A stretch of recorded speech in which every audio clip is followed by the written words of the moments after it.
반갑습니다. 방금 소개된 윤종록입니다. 제가 사실 우리나라 아이들이 10년 전에 21세기를 살아가기 위해서 영어가 필요하다 해서 영어 의무교육 하자. 과거에 그랬을 때 아니 우리말도 모르는 애들에게 영어를 가르친다고 반대가 많았죠. 지금 제가 사회에 나와 보니까 요즘 그 신입사원들 보니까 영어를 너무 잘합니다. 근데 그 당시에 저는 우리 아이들이 21세기에 서바이브 하기 위해서는 영어 이외에 또 하나의 랭귀지가 필요하다. 어떤 랭귀지? 컴퓨터와 자유자재로 대화하는 랭귀지. 대화가 돼야 컴퓨터를 부려먹을 줄 알 거니까요. 그래서 소프트웨어를 통해서 컴퓨터와 자유자재로 대화하는 another language가 우리 아이들에게 필요하겠다. 저는 그 생각을 딱 10년 전에 했습니다.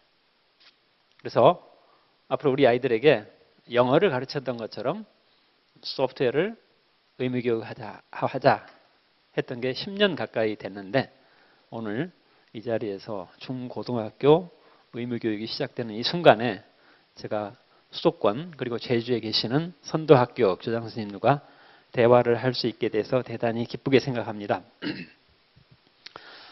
여러분 이거 아세요? 작년에 우리나라가 단군 이래로 최대 무역 흑자를 냈습니다. 얼마인지 아세요? 957억 달러입니다. 단군 이래로 최대 무역 흑자를 냈어요. 957억 달러. 근데 ICT 산업 한 군데서 Information Communication Technology 정보통신 산업 한 군데서 작년에 우리가 무역 흑자를 얼마를 만들어낸지 아세요?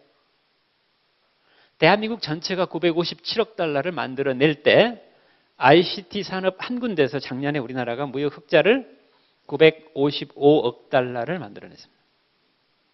만약에 ICT 산업이 수출 수입이 똔똔이다. 그러면 작년에 우리나라 무역 흑자는 단 2억 달러에 불과합니다. 근데 여러분, 우리가 먹는 음식의 80%를 해외에서 수입합니다. 우리가 한우를 먹었다고 하지만은 그 한우 소가 먹은 먹이는 100% 해외에서 수입해 오거든요. 우리가 쓰는 에너지 98%를 해외에서 수입해 옵니다. 여러분, 98%의 에너지를 해외에서 수입해 와야 돼요. 남과 북이 현재 대치 상태에 있죠? 우리나라가 1년 내내 벌어들이는 돈, GDP 전체의 5%가 남북 대치에 들어갑니다. 이걸 다 합하면은 대한민국 전체 GDP의 30%가 됩니다. 어마어마한 양이죠. GDP의 30%를 우리는 자원이 없는 나라이기 때문에 인터내셔널 트레이드에서 서플러스를 만들어내지 않으면, 흑자를 만들어내지 않으면 대한민국이란 나라는 존재할 수가 없는 나라예요. 자원이 있는 나라는 자원을 갖다 내다 팔면 바로 흑자가 돼버리죠. 천연자원이니까. 우리는 천연자원이 제로입니다. 아까 먹는 것, 에너지, 남북 대치 이걸 대비하기 위해서 우리는 어마어마한 무역 흑자를 만들어내지 않으면 대한민국이란 나라는 존재할 수 없다. 근데 여기서 문제는 정보통신 산업 한 군데서 957억 달러 중에 955억 달러를 만들어냈죠. 955억 달러 무역 흑자의 절반이 어디서 나오는가 봤더니 중국에서 나와요. 세상에 우리나라 ICT 무역 흑자의 절반이 중국에서 얻어져요. 근데 지금 중국이 어떻습니까? 작년, 재작년부터 중국의 ICT가 반도체 하나 빼고는 대한민국을 이미 능가했거나 능가해 가고 있다.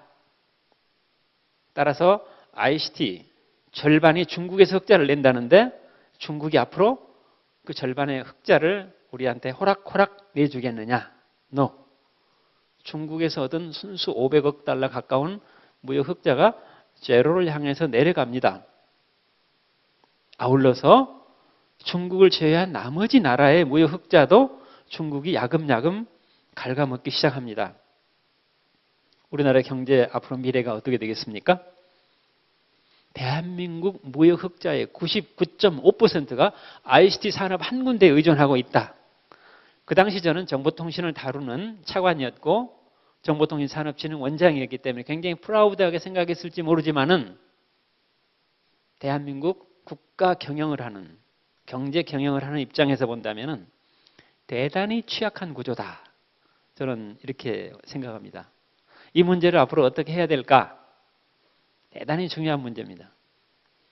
그동안에 우리는 자원이 없지만은 외국에서 원료를 사다가 원료를 가공을 해서 제품 만들어서 다시 팔아서 그 사이에서 이익을 많이 남겼죠. 근데 어때요? 우리보다 더 값싼 노동력이 너무 많습니다. 이제 우리가 원료 사다가 가공해서 제품 만드는 것 경쟁력 갖기 어려워졌습니다. 앞으로 어떻게 해야 될까? 이 순간에 다행스럽게도 4차 산업혁명이라는 어마어마한 혁명이 일어났습니다. 혁명이 일어나면 우리는 두 가지 선택입니다. 하나는 혁명에 찬성하는 것, 또 하나는 혁명을 반대하는 것. 만약에 이 혁명이 성공해버린다면 찬성하는 사람에게는 대박이요, 반대했던 사람에게는 쪽박이 되는 거죠. 자, 앞으로 우리나라가 어마어마한 글로벌 4차 산업혁명 앞에서 선택을 해야 될 것인가 반대를 해야 될 것인가 대단히 중요한 시점에 와 있다. 그래서 앞으로 4차 산업혁명이라는 새로운 패러다임이 앞으로 우리 세상을 어떻게 바꾸게 될지 이거를 이해를 한 다음에 그 다음에 우리가 어떻게 포지셔닝 해야 될지. 과거에는 원료 사다가 제품 만들려면 전기의 힘, 전기의 힘, 하드 파워가 필요했죠. 물리적인 하드 파워가 필요했는데 앞으로 4차 산업혁명이 요구하는 것은 달라요. 원료 넣어서 제품 만드는 게 아닙니다. 4차 산업혁명은 원료를 넣어서 제품 만드는 게 아니라 우리 머릿속에 있는 좋은 상상력을 집어넣습니다. imagination. 그거를 집어넣어서 저 끝에서 뭐가 나오느냐? 거대한 innovation, 혁신입니다. 머릿속에 있는 간단한 상상력이 원료로 들어가서 저 끝에서 어마어마한 혁신을 만들어내는 것. 거기에 전기의 힘, 전기의 힘이 필요할까요? No. 이런 하드 파워가 아닙니다. 거기에 필요한 힘은 보이지 않는 그러나 엄청나게 중요한 소프트 파워다. 저는 이렇게 먼저 결론을 내리면서 제 얘기를 시작하겠습니다. 먼저 강연에 앞서서 제가 KBS 명견만리에서 작년, 재작년 한 번씩 2번 강연을 했습니다. 50분짜리 2번 했는데 그거를 제가 10분으로 요약을 해서 여러분께 먼저 한번 보여드린 다음에 제 강연을 이어가겠습니다. 이 비디오에 한 회사가 소개가 됩니다. 미국의 General Electric, GE라는 회사가 소개가 됩니다. GE는 130년 전에 에디슨이 전구를 만들어서 세운 회사가 GE입니다. 가전제품을 그동안에 엄청나게 많이 만들었죠. 과거에 우리 유학 다닐 때 해외 유학 갔다 오면은 GE에서 만든 텔레비전, GE에서 만든 세탁기 하나 사오면은 짱이었어요. 근데 현재 GE는 가전제품 중국에다 다 넘겨버렸습니다. 중국 하이얼이라는 회사에다가 다 넘겨버리고 GE가 만드는 제품은 항공기에 들어가는 엔진, 거대한 발전소를 돌리는 터빈, 이 두 가지를 만듭니다. 근데 과거에는 GE가 엔진을 만들어서 보잉사에다가 1,000만 불에 팔고 왔어요. 지금은 그렇게 하지 않습니다. GE가 항공기 엔진 안에다가 250개의 센서를 부착을 해놨어요. 파일로트가 시동을 딱 거는 순간에 엔진이 돌아가면서 256개 센서가 이 비행기가 인천공항에서 JFK까지 14시간 날아가는 동안에 단 한 군데라도 문제가 발생하면 안 되기 때문에 256개 체크를 합니다. 체크해서 그 데이터를 캘리포니아에 있는 GE 본사로 보냅니다. 위성을 통해서. GE 본사에서는 현재 전 세계 공항에서 시동이 걸려있는 모든 항공기의 건강 상태를 정보를 다 받아보고 있어요. GE가 가지고 있는 거대한 빅데이터 컴퓨터가 항공기 데이터를 딱 받아들이고 분석을 합니다. 아, 대한항공 858기 인천공항에 막 출발하려고 하는 비행기 오른쪽 날개 126번 센서에 문제가 있어. 엔진 오일을 좀 바꿔봐. 이제 애프터 서비스가 아니라 혹시 문제가 발생할지도 모르는 거를 대비해서 미리 비포 서비스를 해주는 거죠. 그리고 천반물에 팔고 오는 게 아니라 이 항공기 엔진이 수명을 다할 때까지 라이프롱 서비스를 매월 50만 불씩 받습니다. 여러분 대개 100만 원짜리 정수기 하나씩 다 있으시죠? 근데 100만 원 주고 사신 분은 여기 아무도 안 계십니다. 대신에 한 달에 15,000원만 내면은 와서 필터 다 갈아주죠. 가끔 한 번씩 멸균도 해주죠. 이제 정수기가 제품으로 여러분 댁에 공급된 게 아니라 서비스로 공급이 됩니다. 여러분은 한 달에 15,000원짜리 서비스를 받는 거지 정수기를 산 게 아닙니다. 그동안에 우리는 나사로 조여서 제품을 만드는 그런 교육을 받았고 우리는 지난 30년간 그런 일을 했습니다. 여러분 제자들은 달라요. 여러분 제자들은 나사로 열심히 만드는 것 중국 아이들이 다 넘겨야 됩니다. 여러분 제자들은 나사로 만드는 게 아니라 아까 얘기했듯이 항공기 안에 센서를 부착을 해서 그걸 데이터로 만들어가지고 컴퓨터에 집어넣어서 빅데이터 분석을 해서 이 항공기가 14시간 날아가는데 문제가 있는지 없는지 분석하는 데이터를 만들어내야 됩니다. 이제 앞으로의 세대들은 우리가 겪었던 것과 완전히 다른 세상을 살 것이다. 이거를 제가 결론적으로 말씀드리면서 10분짜리 비디오를 한번 보도록 하겠습니다.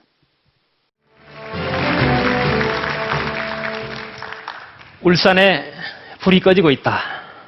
얼마 전 만난 울산시장의 말입니다. 국내 대표 제조업체 공장이 밀집해 있어서 불황을 몰랐던 울산이 현재 위기라고 합니다. 지난해 조선해양은 7조 원에 달하는 적자를 기록했고 수출도 전년 대비 7%나 감소했습니다.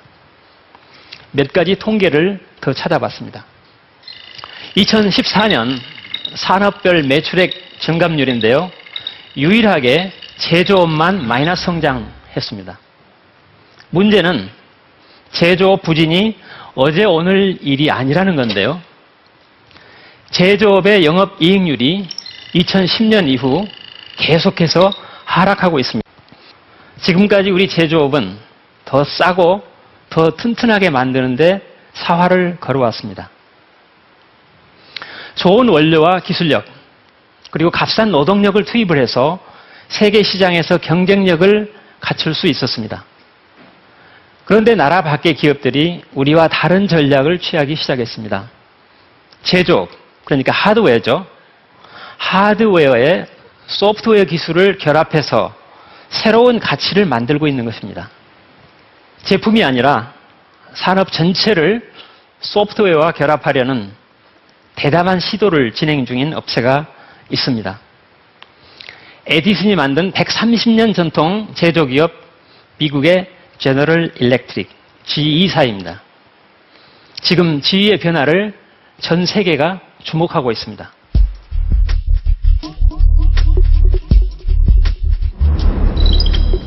미국 캘리포니아 산라몬.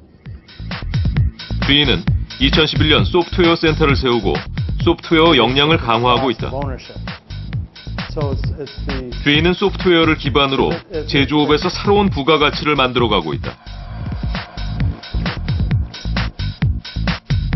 민간 항공기 엔진 시장 점유율 60%를 차지하는 GE. GE 항공 엔진 데이터에 부착된 센서는 24시간 데이터를 전송한다.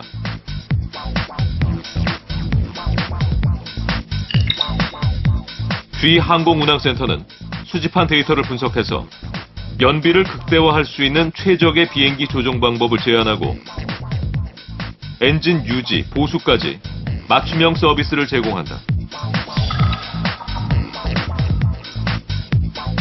Unexpected downtime in the aviation industry costs airlines $45 million a day. So the more we can understand how these new engines are operating in real time, the more we can understand and predict when certain maintenance procedures are required.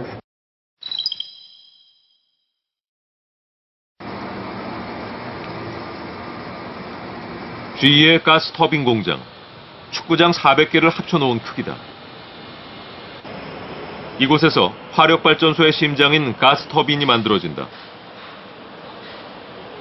마지막 공정에는 수백 개의 데이터선을 연결해 250개의 센서가 제대로 작동하는지 확인한다. GE의 가스 터빈은 전 세계 만여 곳의 발전소에서 사용 중인데 가동 중 수집된 데이터는 실시간 모니터 센터로 전해져 장비의 오류를 진단하는 데 활용된다. GE는 데이터 서비스로 더 큰 매출을 올리고 있다. So we look at the services business inside GE. Having a profitable service business is about having that data. And so all the different divisions are using that M&D data. Collectively, if you look at GE Power, 3/4 of the profit in GE Power comes from the services business. So 75% of GE Power's profit is coming from services, which is highly dependent upon having that data to make the right decision. 에디슨의 전기 조명 회사에서 시작해 100여 년간 미국 제조업을 이끌었던 GE는 산업 현장 전반에 소프트웨어와 네트워크를 과감하게 결합시켜 제조업 혁신을 선도하고 있다. 이를 산업 인터넷이라고 하는데 2014년 GE는 산업 인터넷 서비스로 1조 2천억 원의 이익을 올렸다.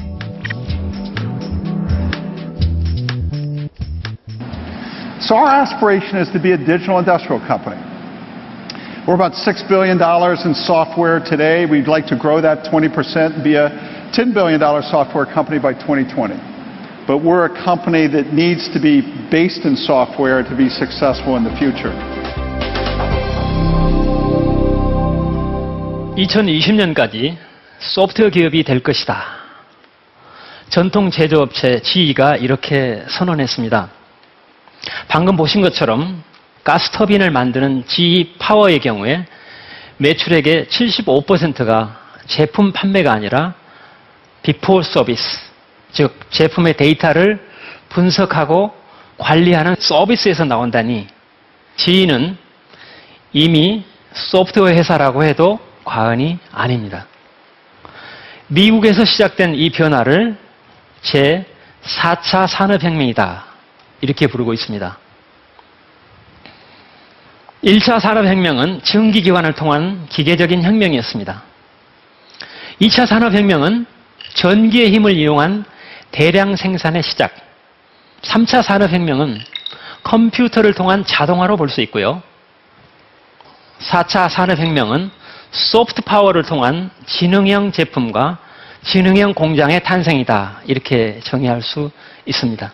4차 산업혁명이라는 용어가 아직은 조금 낯설어서 이해가 쉽게 다가오지는 않는데 3차는 컴퓨터 파워고 4차는 소프트 파워라고 하셨는데요. 제가 듣기에는 네. 그게 그거 같아요. 이 두 가지가 어떤 차이가 있습니까? 네, 3차 산업혁명까지의 컴퓨터는 생산, 그리고 소비, 그리고 유통, 이 전체 시스템을 자동화하는 정도 이렇게 이해를 하시면 되겠고 생산하는 방식과 거기서 만들어진 물건 자체가 진흥화된 것은 아니다. 이렇게 얘기할 수 있겠습니다. 4차 산업혁명은 기계와 제품이 지능을 가지게 되는 것입니다. 우리나라는 제조 역량이 정말 풍부하고 자타가 공인하는 IT 강국인데 네. 그리고 4차 산업은 그 제조업과 소프트웨어가 연결되는 지점이잖아요. 왜 이렇게 우리나라가 뒤처져 버린 걸까요? 근데 IT는 크게 두 개로 나눠볼 필요가 있다. IT 하면은 우선은 네트워크를 잘 갖추는 것. 도로로 따진다면 고속도로를 잘 닦는 것. 그런데 고속도로만 잘 닦아서 되는 게 아니라 그 위에 다양한 물건을 싣는 차량이 왔다 갔다 해야 되겠죠. 우리가 얘기하는 IT는 도로를 잘 닦았다라고 생각할 수 있겠고요. 그 위에 달리는 차량, 거기에 담겨 있는 물건, 이런 것들은 소프트웨어다. 저는 이렇게 생각을 합니다. 그래서 IT 인프라와 소프트웨어는 다르다. 그래서 우리는 앞으로 아까 제가 소프트 파워라고 했는데 이 소프트웨어 역량을 많이 개발해서 가치를 만들어내는 힘, 이게 저는 4차 산업에서 필요한 힘이다. 전기, 이런 힘이 아니라 눈에 보이지는 않지만은 엄청난 가치를 만들어내는 힘, 저는 이것을 소프트 파워다 이렇게 얘기를 하고 싶습니다. 창의적 교육에 대한 그 원장님의 어떤 구체적인 생각이나 의견이 어떻게 되는지 궁금합니다. 아주 좋은 질문입니다. 제가 예를 들겠습니다. 두 사람이 사과를 하나씩 가지고 있습니다. 두 사람이 사과를 서로 맞바꿨습니다. 1인당 몇 개씩 갔습니까? 한 개씩 갔죠? 근데 두 사람이 아이디어를 하나씩 가지고 있습니다. 두 사람이 아이디어를 서로 교환했습니다. 1인당 몇 개씩 갔습니까? 네, 2개씩 갔죠? 바로 이겁니다. 자, 아이디어를 만드는 방법이 뭘까?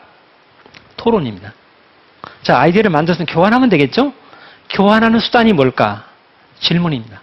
그래서 오늘 여기 계신 방청객들처럼 토론과 질문이 활발한 사회, 토론과 질문이 열려있는 가정, 토론과 질문을 격려하는 교육, 총과 총알만 가지고 폭발합니까?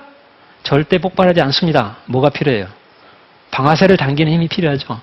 이제는 우리는 어느 나라보다도 더 좋은 총과 총알을 가졌습니다. 문제는 겁없이 방아쇠를 당기는 힘, 좀 뻔뻔하고 당돌하고 그런 한이 있더라도 너무 위계 질서에 구애받지 않고 자유롭게 방아쇠를 당기는 힘, 저는 이게 필요하지 않을까. 네, 방금 10분짜리 비디오를 보셨는데 이게 50분짜리 비디오를 제가 10분으로 요약을 했기 때문에 이 외에도 다양한 4차 산업혁명을 이해하는 그런 프로그램이 있으니까 요즘 TV 다시 보기 어렵지 않죠? 네, 거기에서 한번 살펴보시기 바랍니다. 비디오 하나는 4차 산업혁명과 소프트 파워, 그 다음 연결말리 한 번 더 했던 부분은 4차 산업혁명은 어떤 인재를 원하는가, 2개가 있습니다. 한번 꼭 살펴보시면은 중학교 3학년 아이들이 이해할 수 있는 정도 수준으로 맞춰달라고 그래서 만든 거니까 여러분 보시면 충분히 이해할 수 있지 않을까 이런 생각을 합니다. 그럼 본격적으로 제 슬라이드를 통해서 강연을 하도록 하겠습니다. 오늘 주제는 4차 산업혁명의 원동력은 전기의 힘, 전기의 힘이 아니라 소프트 파워가 결정한다 해서 저는 소프트 파워가 강한 대한민국이라는 주제를 걸어봤습니다. 또는 여러분은 소프트 파워가 강한 교육, 이렇게 해석을 하면서 강연을 들어도 좋겠다라는 생각을 합니다. 제가 먼저 여러분께 퀴즈 하나를 드리겠습니다. 자, 답이 뭘까요? 기억의 반대가 뭐죠? 네, 망각. 네. 여기저기서 지금 망각이라는 단어가 튀어나왔습니다. 맞는 말이죠? 네, 망각. 근데 7년 전에 89살 잡수신 할아버지께서 저한테 해주신 질문입니다. 미스터 윤, 기억의 반대가 뭐예요? 이렇게 질문했어요. 그래서 제가 망각입니다 라고 했더니 그 할아버지께서 자네 말도 맞네, 나는 상상이라고 생각하네 라는 할아버지가 계셨어요. 그래서 당장에 되물었죠. 아니, 기억의 반대가 망각이지 왜 상상입니까? 라고 되물었어요. 할아버지께서 뭐라고 말씀하신지 아세요? 기억은 내가 걸어온 길을 되돌아가 보는 게 기억이요, 상상은 내가 아직 안 가본 길을 미리 가보는 게 상상이야. 따라서 기억의 반대 망각, 자네 말도 맞지만 나는 상상이라고 생각하네. 세상에 89살 잡수신 할아버지께서 저한테 그 얘기를 하셨어요. 저는 그 순간 망치로 머리를 한 대 땡 맞은 현기증을 느꼈습니다. 아하, 기억의 반대가 망각인 줄 알았더니 상상이구나. 그 할아버지가 누구였느냐? 그 당시에 이스라엘의 현직 대통령이셨던 시몬 페레스 대통령께서 저한테 해주신 말씀입니다. 제가 이스라엘의 경제 기적을 다룬 책 스타트업 네이션이라는 책을 8년 전에 우리말로 창업국가 이렇게 제가 번역을 했습니다. 세상에 자기네 나라 스토리를 다른 언어로 번역했다고 그래서 그 바쁜 대통령께서 그 번역한 사람을 이스라엘로 오라고 그래가지고 차 한잔 대접하는 겁니다. 그러면서 의미심장한 저 얘기를 저한테 해주셨어요. 저는 그 순간에 오늘 내가 전 세계에서 가장 존경할 만한 분을 이 자리에서 만났구나. 가슴이 벅찼습니다. 그러면서 그 할아버지 뭐라고 하는지 아세요? 나는 우리 이스라엘 젊은이들에게 세 가지를 상상하기를 기대합니다. 이렇게 얘기를 말씀하셨어요. 첫째, X축. 저 깊은 바다를 상상하고 탐험해라. 두 번째, Y축. 저 높은 우주를 상상하고 탐험해라. 세 번째, Z축. 저 심오한 생명을 상상하고 탐험해라.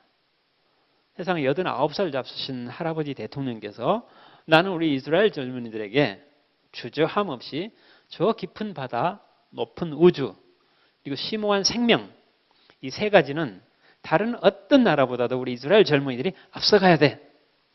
라는 메시지를 저한테 차 한잔 마시면서 그 순간 그렇게 말씀하시더라고요.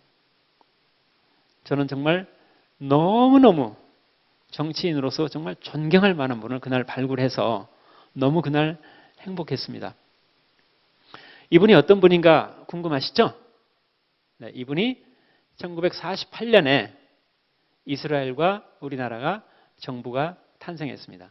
우리는 이승만 대통령 정부가 탄생했고 거기는 48년에 2000년간 떠돌던 유대인들이 팔레스타인에다가 울타리를 치고 여기가 이스라엘이야 라고 선언한 게 1948년 4월 18일입니다. 그때 이스라엘의 초대 수상이었던 벤구리온 수상의 25살짜리 비서가 대통령이셨어요. 48년에 첫 수상에 25살짜리 비서로 출발한 페레스 대통령이 65년간 국가를 위해서 봉사합니다. 우리나라로 환산하면은 초대 이승만 대통령의 25살짜리 비서가 65년간 국가를 위해서 봉사를 해요. 10군데 장관을 했고요. 수상을 3번 했어요. 노벨 평화상을 받았어요. 마지막으로 국회에서 제발 당신이 대통령이 좀 되어주세요. 되어주세요. 애걸복걸해서 대통령에 취임하고 92살까지 대통령을 하고 재작년 9월 28일 날 1년 반 됐네요. 1년 반 전에 서거하셨습니다. 이분의 자서전이 지난 연말에 나왔습니다. 그래서 이스라엘에서 저한테 연락이 왔어요. 페레스 대통령 자서전이 나왔는데 지난번 창업국가 당신이 번역했으니 이 책을 당신이 번역해 줬으면 좋겠습니다. 라고 연락이 왔어요. 그래서 현재 번역을 다 마쳤습니다. 출판사에다 원고를 지난주에 보냈습니다. 그 책 제목이 영어로 No Room for Small Dreams. 이 제목을 제가 우리말로 어떻게 표현해야 될지 고민이 많습니다. No Room for Small Dreams 라는 책을 남기셨어요. 저는 그 책을 읽으면서 그분의 그동안에 몰랐던 인생을 다시 한번 되새기고 있습니다. 앞으로 책이 나오면은 여러분 한번 꼭 읽어보시기 바랍니다. 그 조그마한 나라, 자원이라고는 이만큼도 없는 나라를 세계 최고의 강국으로 만든 장본인의 평생 스토리가 담겨 있고 그분의 교육 철학이 거기에 담겨 있습니다. 어쨌든 기억의 반대는 망각이 아니라 상상이다. 그분이 말씀하셨던 이 상상, imagination, 이게 오늘 제가 여러분과 2시간 동안 얘기할 주제입니다. 오늘의 주제는 상상, imagination. 혹시 여러분 이 책 읽으신 분 계세요? Zero to One. 지난 10년간 경영서적 가장 많이 읽힌 책 10권 중에 이 책이 포함됩니다. 200페이지밖에 안 되는 조그마한 책인데 여러분은 이 책 읽으실 필요 없습니다.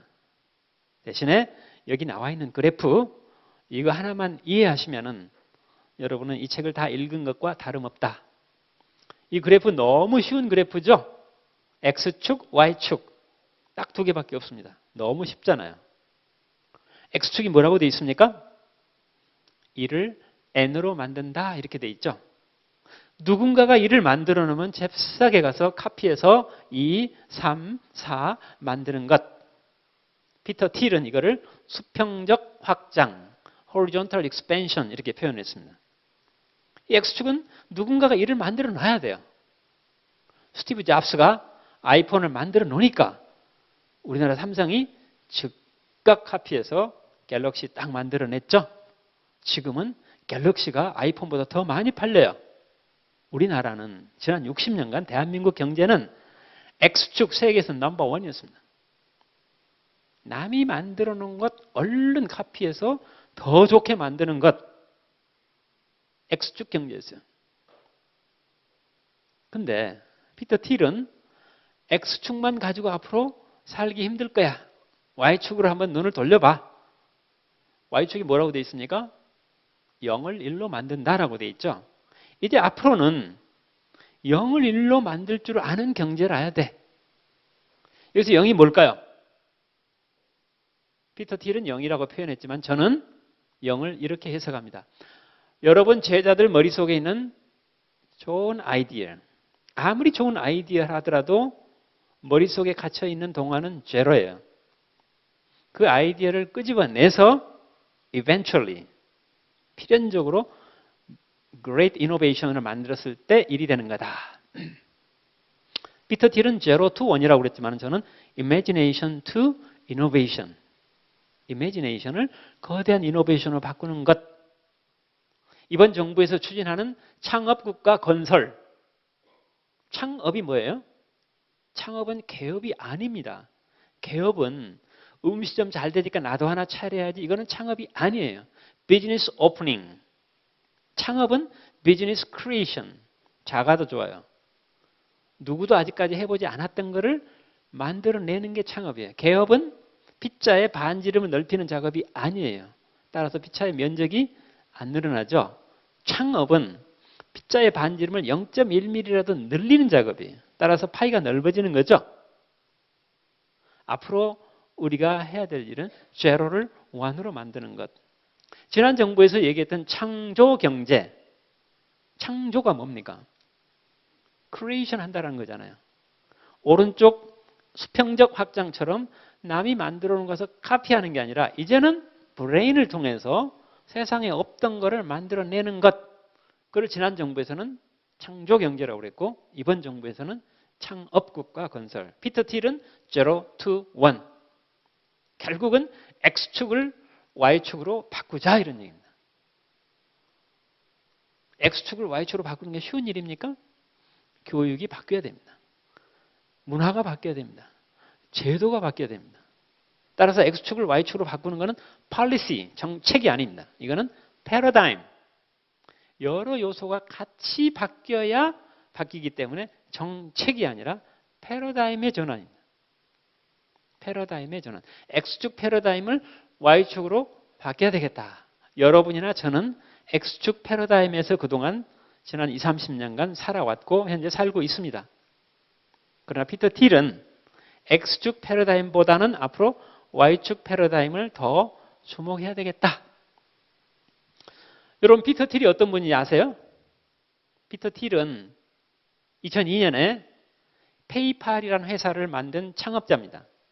피터 틸 외에 8명의 친구, 피터 틸을 포함해서 9명의 친구가 페이팔이라는 회사를 2002년에 만들었습니다. 이 회사를 미국 이베이에다가 M&A를 했어요. 페이팔이 어떤 회사냐면은 전자상거래를 하게 되면 우리가 신용카드를 노출을 시키죠. 그럼 어쩌다가 누가 내 신용카드를 도용하는 사람이 생기잖아요. 그러면 페이팔은 그 도용하는 사람을 쪽집게처럼 뽑아내는 기술을 가진 벤처예요. 그러니까 전자상거래하는 이베이가 그 당시에 미국의 이베이가 얼마나 이 회사가 탐나겠어요. 18억 달러에 미국의 이베이가 페이팔을 M&A를 합니다. 9명이 18억 달러 받았으니까 1인당 얼마씩 받았어요? 2억 달러씩 받았죠? 그 9명 중에 2명이 여러분이 많이 쓰는 유튜브를 만들었어요. 구글에다 팔았죠. 9명 중에 1명이 링크드인을 만들었어요. 아마 여러분 링크드인 쓰시는 분 많이 계실 겁니다. 9명 중에 1명이 옐프라는 회사를 만들었어요. 전 세계 레스토랑 체인, 사이버상에서. 9명 중에 1명이 테슬라를 만들었어요. 누군지 짐작이 가시죠? 9명 중에 1명이 피터 틸입니다. 피터 틸은 2억 달러를 어디다 썼는가 봤더니 100% 페이스북에다 몰빵을 했어요. 페이스북이 이제 막 탄생했는데 거기다가 투자를 했어요. 지분을 얼마나 많이 받았겠습니까? 피터 틸은 현재 억만장자가 되어 있습니다. 그 돈을 가지고 벤처 캐피탈리스트로 활동하고 있습니다. 젊은이들의 좋은 아이디어에다가 투자하는. 그러면서 스탠포드 대학교에서 교수를 겸하고 있어요. 한 학기 강좌가 끝났더니 제자들이 교수님 강의 너무 재밌어요. 우리가 다 메모했으니 책 한 권 냅시다. 이게 제로 투 원입니다. 이 제로 투 원에서 우리는 X축을 Y축으로 바꾸자. 1, 2, 3차 산업혁명은 X축입니다. 4차 산업혁명은 Y축입니다. 4차 산업혁명은 3차 다음 4차 산업혁명이 아니에요. 1, 2, 3차 산업혁명은 원료를 넣어서 제품을 만드는 한 통속이고 4차 산업혁명은 1, 2, 3과는 완전히 다르다. Y축이다. imagination을 innovation으로 바꾸는 거다. 먼저 결론을 그렇게 내리면서 강연을 이어가겠습니다. 여러분 세상에 녹색 그래프로 계속 올라가는 그래프만 있다면 얼마나 행복하겠습니까? 근데 그런 그래프 없죠? 어느 순간에 빨간색으로 내려갑니다.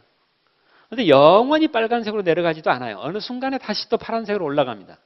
여기서 제일 중요한 포인트가는 빨간색에서 파란색으로 바꾸는 그 포인트. 빨간색으로 내려가다가 파란색으로 올라가는 턴 어라운드 하는 포인트. 거기에는 반드시 이노베이션이 있었습니다. 혁신이 있었습니다. 과거에 우리 음성과 데이터를 마그네틱 테이프에다 저장했죠? 네, 테이프 보급이 다 끝나니까 CD가 나왔죠. CD 보급이 다 끝나니까 USB가 나왔어요. 모두 데이터를 저장한다라는 공통점이 있지만은 마그네틱 테이프와 CD와 USB는 완전히 다른 혁신, 이노베이션이었죠. 이노베이션이 있었기 때문에 빨간색 곡선이 파란색으로 채 올라가는 거죠. 따라서 우리 아이들은 이미지네이션을 이노베이션으로 바꾸는 그런 교육을 받아야 될 필요가 있다.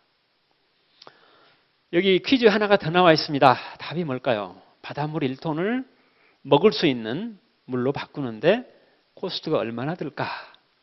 100불 이상? 10불 이상? 1불 이상? 아니야, 1불 이하. 여러분 어디다 배팅 하시겠습니까? 만약에 물을 끓여서 수증기를 냉각하면 되겠죠? 이거는 100불 이상 들어갑니다. 물리적인 방법을 왼쪽에 있는 고수했을 때는 100불 이상 들어갑니다. 그 물리적인 방법에다가 살짝 생화학적인 방법을 살짝 섞었더니 세상에 1불 이하로 내려가요. 여러분 삼투압 배우셨죠? 거꾸로 하면은 역삼투압.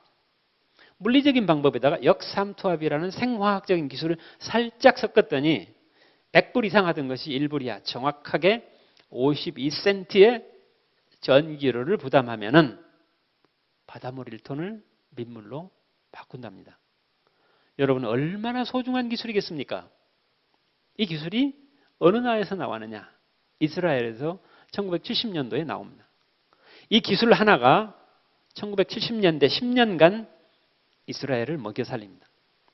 도대체 이 나라는 그럼 비가 1년에 얼마나 내리는데 이 나라가 1년에 내내 내리는 비가 400mm입니다. 사막기후죠. 인간이 살 수 없는 땅이에요. 1년에 400mm밖에 안 내린다는 핸디캡을 이스라엘은 거대한 이노베이션으로 바꿨죠. 핸디캡이 있었기 때문에 그걸 거대한 이노베이션으로 바꾸는 것. 이 나라가 1년에 필요한 물의 양이 5억 5천만 톤입니다. 그중에서 5억 톤을 지중해 물을 걸러서 먹어요. 몇 프로입니까? 90%죠. 이스라엘 아이들에게 마이크를 갖다 대고 강은 어디서 출발해서 어디로 흐르니? 라고 물어보면요. 빤히 쳐다보면서 강이요? 바다에서 출발해서 산으로 올라가죠 라고 서슴없이 얘기하는 게 이스라엘 아이들입니다. 핸디캡이 있었기 때문에 great advantage로 바꿔버리는 것. 이처럼 물리적인 방법만 고수했을 때 거기다가 생화학적인 방법을 살짝 섞으면 어마어마한 혁신이 일어난다. 지난 60년간 우리나라 경제 성장 그래프입니다. 아마 이 부분 여러분 식상하게 많이 보신 그래프죠.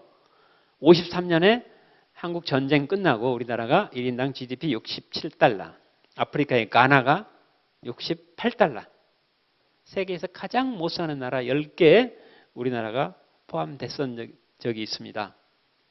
그리고 여기까지 올라왔죠. 지난 60년간 우리나라 경제를 한마디로 요약하면 뭐냐? 근면, 자조, 협동. 뭡니까? 자원은 없으니까 인적 자원밖에 없는데 인적 자원을 근면, 자조, 협동. 게으른 손발, 부지런하게 만들자. 이 슬로건 하나로 엄청나게 성장했습니다. 근데 지금 어때요? 우리보다도 값싼 노동력이 어마어마하게 전 세계에 널려 있습니다. 현재의 경제 패러다임은 이제 한계에 봉착했다. 우리나라 수출, 수입 합한 규모가 1조 달러 넘었는데 지금 1조 달러 이하로 내려오고 있고 작년만 반도체 호황으로 인해서 잠깐 1조 이상 올라갔다가 또 내려가고 있습니다. 이때 4차 산업혁명이라는 혁명이 일어납니다. 이 혁명을 앞으로 우리가 어떻게 잘 대처해야 될까? 여기에 우리가 현실에 처해 있다. 이렇게 생각합니다. 아까 얘기했듯이 1, 2, 3차 산업혁명, 왼쪽에 있는 1, 2, 3차 산업혁명은 한 통속입니다. 결국은 원료 구입해다가 제품 만드는 거예요. 근데 우리나라는 어때요? 원료를 구하기 위해서 배로 하루 이틀 사이에 원료를 구해올 수 있습니까? 우리는 원료를 구하기 위해서 배로 한 달, 두 달 가서 싣고 와야 그래야 비로소 원료가 만들어집니다. 확보가 됩니다. 그 어렵사리 확보된 원료를 가지고 제품 만들어서 다시 내다 팔았습니다. 이 왼쪽 경제에서 우리는 100m 경주를 150m 달려서 1등 했습니다. 근데 4차 산업혁명은 원료를 구하기 위해서 배로 한 달간 갈 필요 없어요. 여러분 제자들 머릿속에 원료가 다 들어있습니다. 이 원료를 확보를 해서 거대한 이노베이션으로 만드는 것. 따라서 1, 2, 3차와 4차는 질이 다르다. X축과 Y축과 같은 큰 차이를 만들어낸다. 왼쪽에서는 하드 파워가 필요했죠. 전기, 전기. 오른쪽에서는 머릿속에 있는 아이디어를 혁신으로 만드는데 전기의 힘으로 만들 수 있어요? 전기의 힘으로 만들 수 있어요? 소프트 파워다. 그렇다면 소프트 파워가 뭘까? 중요한 것 같은데 소프트 파워가 뭐지?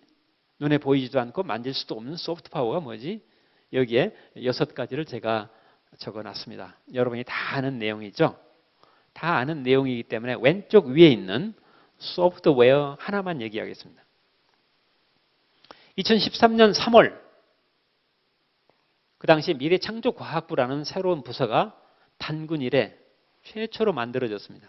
한 번도 듣지도 보지도 못한 부가 등장했습니다. 제가 그 당시에 차관으로 발령이 나서 과천 청사에서 취임식을 하고 첫 실국장 회의를 제가 소집했습니다. 각 실국장들이 처음 만든 부서이기 때문에 어떤 일을 해야 될지도 아직 우왕좌왕하고 있을 때 제가 미래창조과학부가 해야 될 일 가장 중요한 일 넘버 1. 우리 아이들이 남이 만들어 놓은 게임에 중독되어 버린 우리 아이들을 소프트웨어를 가르쳐서 게임을 만드는데 중독된 아이로 바꿔버리자. 제가 첫 실국장회에서 이렇게 얘기했습니다. 그리고 교육부에다 대고 똑똑똑 노크를 하면서 우리 아이들 소프트웨어 의무교육 합시다. 2013년 3월 달 얘기입니다. 교육부가 반응이 신통치 않았어요. 2013년 12월이 돼버렸습니다. 1년이 거의 다 흘러가 버렸죠. 2013년 12월 첫째 주 어느 날 저녁 KBS 9시 뉴스에 뉴스가 나옵니다. 오바마 대통령이 초등학교 아이들 15명을 백악관에 불러 모아놓고 피자 파티를 하면서 얘들아, 앞으로 우리가 너희들에게 소프트웨어를 가르칠 테니 열심히 배워서 남이 만든 게임 좀 그만하고 너희들이 직접 게임을 만들어 보지 않으렴? 오바마가 그렇게 얘기를 하는 것이 KBS 9시 뉴스에 나왔습니다. 그 다음날 아침에 제가 출근했더니 우리 실국장들이 제 방에 득달같이 쫓아왔어요. 차관님 방에 혹시 도청장치 있는가 한번 보십시다. 내가 3월 달에 한 얘기를 어젯밤에 오바마가 그대로 얘기를 했대요. 그때부터 미국은 소프트웨어 의무 교육을 시작을 했습니다. 우리나라 교육부가 좀 늦었지만은 그 뉴스에 자극을 받아서 다시 시작하자 해서 겨우 2018년부터 중고등학교, 내년부터 초, 중고등학교 의무 교육이 시작이 됩니다. 저는 교육부 하는 일 너무 늦어서 못 믿겠다. 그래서 바로 그 당시에 과학기술정보통신부에서 직접 핸들링하는 학교, 마이스터 고등학교는 우리가 교육부 상관없이 직접 했거든. 마이스터 고등학교 하나 찝어라. 이 학교를 소프트웨어 마이스터 고등학교로 바꿔버려라. 그래서 대덕단지에 있는 대덕전자공고를 소프트웨어 마이스터 고등학교로 바꿔버렸습니다. 올해 첫 졸업생 80명이 나왔습니다. 전부 다 취직은 물론이고요. 80명 중에서 3명이 스티브 잡스의 10분의 1 정도 되는 호랑이 새끼 3마리가 자라고 있습니다. 이 아이들이 5년이 지나면은 스티브 잡스에 능가하는 그런 아이들이 성장이 될 겁니다. 그때가 되어야 아하, 왜 소프트웨어를 우리가 아이들에게 가르쳐야 되는지 그때 극명하게 우리 학부모들, 선생님들이 알게 될 거다. 저는 그것도 모자라서 전국에 있는 대학교 중에서 소프트웨어 중심 대학을 선정했습니다. 현재 25개 대학이 선정이 돼 있고 올해 말까지 30개 대학이 선정이 됩니다. 여기 선정된 대학은 정부가 지원할 테니 어떤 과목을 전공하든지 반드시 이만큼의 수준의 소프트웨어를 가르쳐서 내보내세요. 라는 약속을 받았습니다. A라는 대학은 바이올린만 가르쳤는데 B라는 대학은 바이올린도 가르치고 소프트웨어도 같이 가르쳤어요. A라는 대학 출신은 바이올린 레슨 선생하고 있어요. B라는 대학 출신은 뭐한가 봤더니 바이올린 끝에다가 간단한 장치를 개발해서 붙였어요. 그 장치 안에 조그마한 인공지능이 들어가 있어요. 내가 바이올린을 연주를 했더니 얘가 비발디 사계의 보미로구나. 금방 알아내요. 거기에 맞는 피아노 반주를 지가 어디서 끌고 와요. 나는 바이올린만 연주할 뿐인데 피아노 반주가 같이 따라와요. 내가 바이올린을 좀 빨리 연주했더니 피아노 반주가 빨리 따라와요. 천천히 연주했더니 반주가 천천히 따라와요. 전국에 25개, 연말까지 30개 대학이 소프트웨어 중심 대학으로 선정이 되어 있습니다. 이제 소프트웨어를 아는 그룹과 소프트웨어를 모르는 그룹으로 디바이드가 됩니다. 우리가 디지털 디바이드라고 그러죠. 디지털 기기를 잘 아는 그룹과 모르는 그룹. 앞으로 우리 아이들이 세상에 나가게 되면은 직장이든 어디든 소프트웨어를 아는 그룹, 모르는 그룹으로 나눠집니다. 디지털 디바이드가 아니라 소프트웨어 디바이드가 될 겁니다. 소프트웨어가 그러면 왜 중요할까? 머릿속에 있는 상상력을 논리적으로 구현내는 수단이 소프트웨어입니다. 머릿속에 있는 상상력을 물리적으로 구현내는 수단이 뭐냐? 3D 프린팅. 따라서 우리 아이들은 전 세계에서 가장 어린 나이에 소프트웨어와 3D 프린팅을 먼저 접할 수 있도록 해줘야 됩니다. 그래서 저는 개인적으로 대한민국에 있는 모든 도서관이라는 이름을 없애라.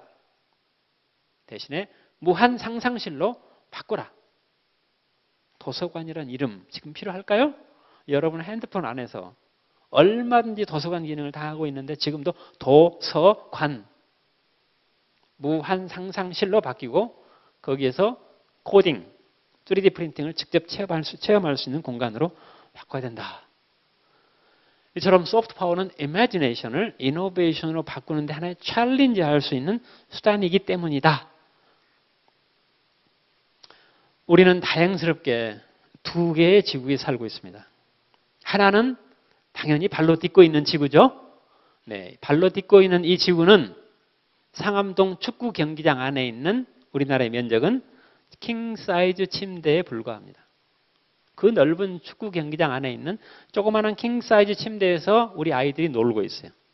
아직까지 넓은 잔디밭에 한 번도 나가보지 못한 아이들이 너무 많아요. 이 좁은 땅덩어리에서 우리는 원료 구입해다가 제품 만들어서 1등 했어요. 근데 자세히 봤더니 오른쪽에 지구가 하나 또 있는 겁니다. 저는 이거를 디지털 플래닛 또는 뭐 사이버 세상 해도 좋아요. 오른쪽 지구는 우선 국경이 없습니다. 오른쪽 지구는 세계에서 가장 비옥한 디지털 토양을 가진 나라가 우리나라입니다. 우리나라는 시골 어디를 가도 무선 속도가 30메가 이상 빵빵 터지죠.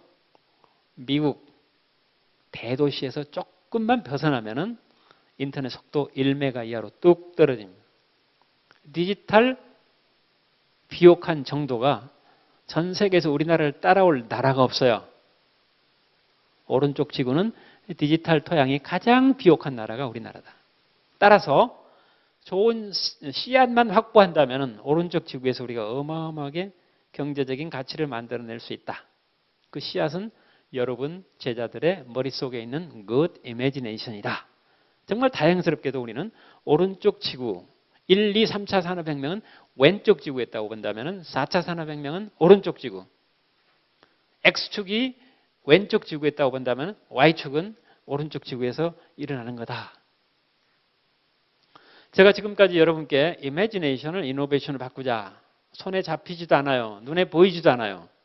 이해하기 어려우셨죠? 뜬구름 잡는 얘기 같았죠? 그래서 여러분 앞에 확실하게 손에 잡히는 새 회사를 여러분 앞에 끌고 나왔습니다.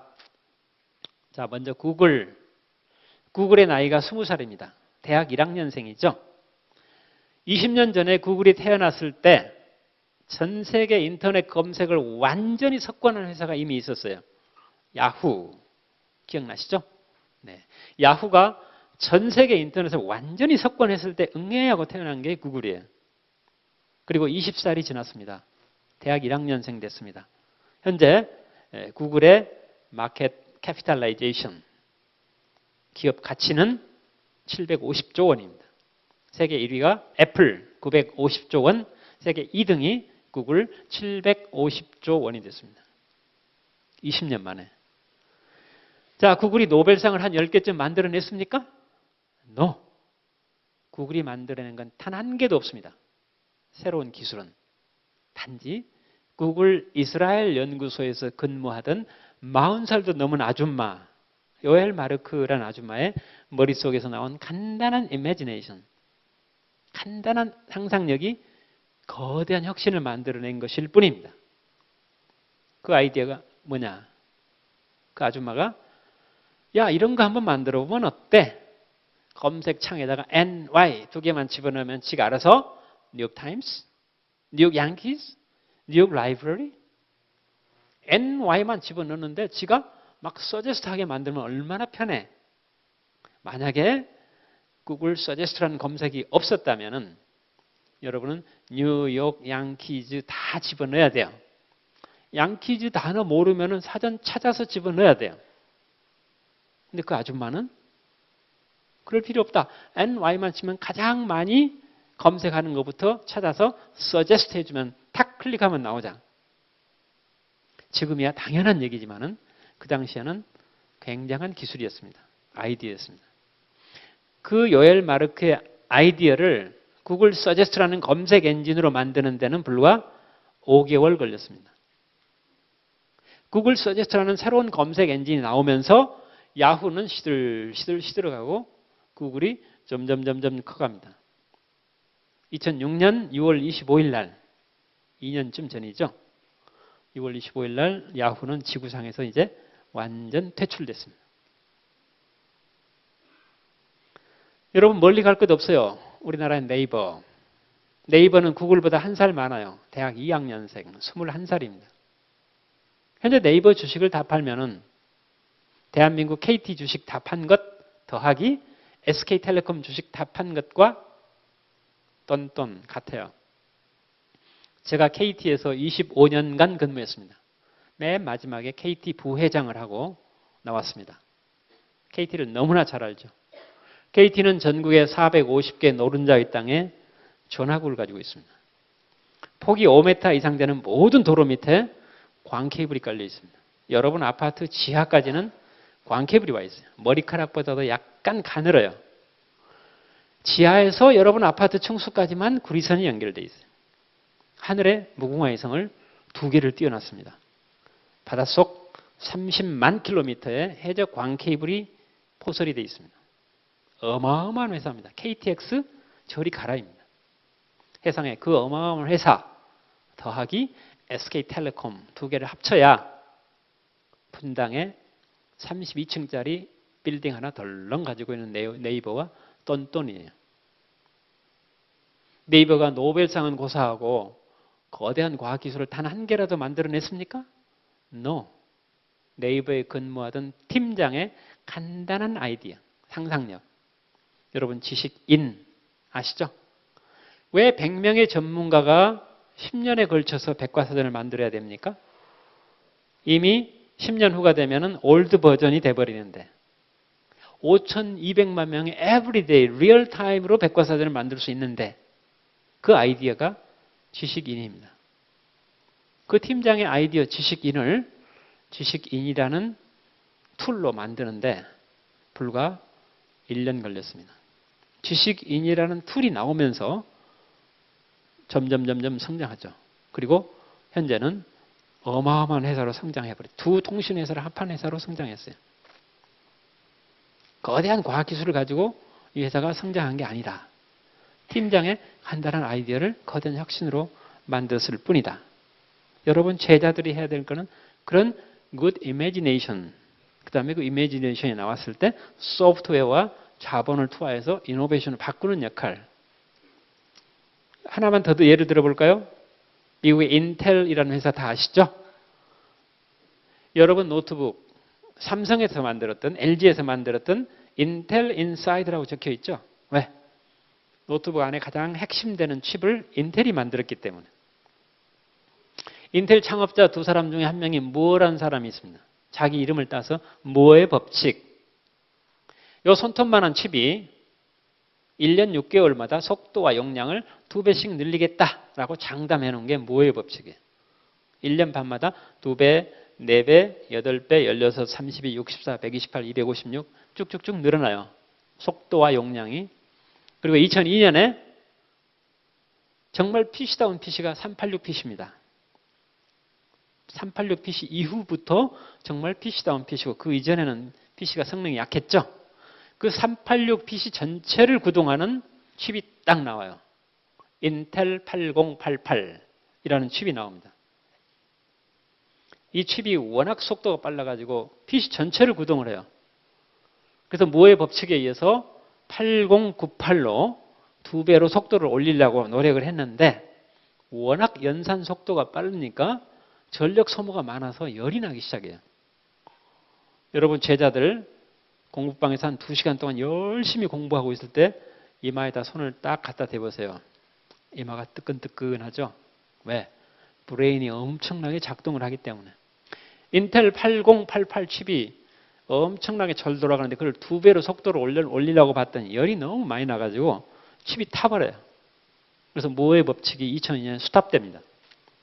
인텔 주가가 100불 이상 하던 게 1불 이하로 떨어져요. 인텔은 파산을 맞이하기 직전입니다. 이때 우리 회사를 살리자 해서 인텔이 미국 산타클라라에 본사가 있는데 유일하게 2002년 얘기입니다. 해외 연구소가 딱 하나 있었어요. 이스라엘의 부산항 하이파라는 도시에 인텔 이스라엘 연구소가 있었는데 거기서 본사에서 못하는 문제 우리가 풀자 해서 팀을 짭니다. 아마 여러분 같았으면 당연히 10명의 반도체 전문가로 짰겠죠. 근데 유대인 아이들은 좀 달라요. 5명은 반도체 전문가, 5명은 반도체의 반자도 모르는 사람을 섞어놨어요. 왜 그랬는지 모르겠어요. 세상에 트럭 운전사가 끼어 들어갑니다. 반도체의 문제를 해결하는데, 발열 문제를 해결하는데 세상에 왜 트럭 운전사가 끼어 들어갑니까? 10명이 회의를 합니다. 첫날 첫 시간. 반도체 전문가들이 세계 최고의 논문을 인용하면서 요런 재료, 요런 설계 기법, 열이 좀 덜 나더라. 논문을 전부 조사해가지고 발표를 하는데 비전문가들은 단 한마디도 알아들을 수가 없어요. 얼마나 지루했겠습니까? 1시간 지나고 커피 브레이크 타임이 됐을 때 그 지루해하던 트럭 운전사가 벌떡 일어나서 나가면서 혼자 중얼중얼 나가요. 에이 바보 같은 녀석들. 엔진 속도를 자꾸 높여가지고 자동차를 빨리 가려고 그러니까 엔진이 타버리지. 거기다 기아 박스 하나만 넣으면 될걸. 트럭 운전사니까 그 생각이 당연히 났겠죠. 중얼중얼하고 나가는 그 소리가 힌트가 돼가지고 아하, 왜 우리가 칩의 속도만 그동안에 매달렸지? 속도는 그만하고 기아 박스를 하나 더 넣으면 될걸? 그게 힌트가 돼가지고 기아 박스를 만듭니다. 물론 쇠를 깎아가지고 만든 기아 박스가 아니겠죠. 논리적인, 소프트웨어적으로 논리적인 기아 박스를 만들어냅니다. 2단 기아를. 그래서 이름을 듀얼 코어라고 붙였어요. 듀얼이라는 뜻이 2라는 뜻이죠. 세상에 2단 기아가 나온 겁니다. 속도는 똑같아요. 1단, 2단 다 속도는 하나 2단 기아로 두 개를. 1단 기아는 노트북을 구동을 하고 2단 기아로 와이파이를 작동했어요. 와이파이가 뭔지 아시죠? 초고속 무선 인터넷 프로토콜이죠. 세상에 2단 기아가 나와가지고 노트북에다 끼웠더니 노트북도 구동이 되고 무선 인터넷도 되는 거예요. 2002년만 하더라도 아니 노트북이 선 없이 인터넷이 된다고? 전 세계인들이 깜짝 놀랐죠. 그 노트북 브랜드가 뭔지 혹시 기억나신 분 계세요? 센트리노란 노트북입니다. 그 당시에 제가 2002년에 KT에서 이 비즈니스 본부장을 하고 있을 때 전 세계 센트리노 동시 출시 행사가 있었어요. 그래서 인텔의 초청을 받아서 제주도에 가서 가위를 들고 밤 12시가 되기를 기다렸다가 산타클라라가 낮 12시일 때 우리는 밤 12시에 테이프 커팅을 전 세계 동시에 했습니다. 저는 그때 모르고 테이프 커팅 했는데 그게 센트리노였어요. 최초로 선 없이 연결되는 무선 인터넷이 되는 노트북. 이게 나오면서 인텔 주가가 30배를 뛰죠. 만약에 그 트럭 운전사의 간단한 상상력이 없었다면 인텔은 2002년에 지구상에서 사라졌어야 될 회사입니다. 역시 21세기는 거대한 과학기술뿐만 아니라 간단한 상상력이 대단히 중요하다라는 얘기를 하지 않을 수가 없다. 저는 이 그래프를 되게 좋아합니다. 오바마 대통령 그래프죠. 오바마가 2008년에 대통령이 되기 위해서 한참 캠페인을 하고 있을 때 미국의 경제 위기가 터집니다.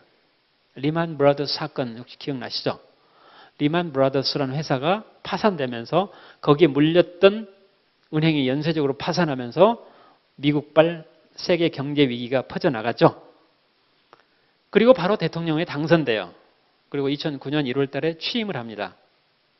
그리고 2009년 취임한 첫 해 연말에 미국 실업률이 10%까지 올라갑니다.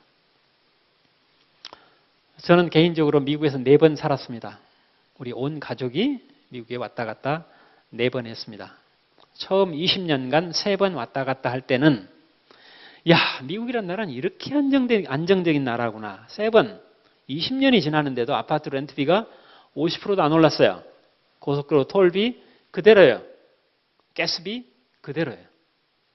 근데 6년 만에 4번째 이사를 딱 간 게 2009년 크리스마스 다음 날입니다. 미국 실업률이 10%까지 올라갔을 때입니다. 미국이 완전 맛이 갔어요. 아파트 렌트비 6년 만에 3배 올랐어요. 고속도로 톨비 6년 만에 3배 올랐어요.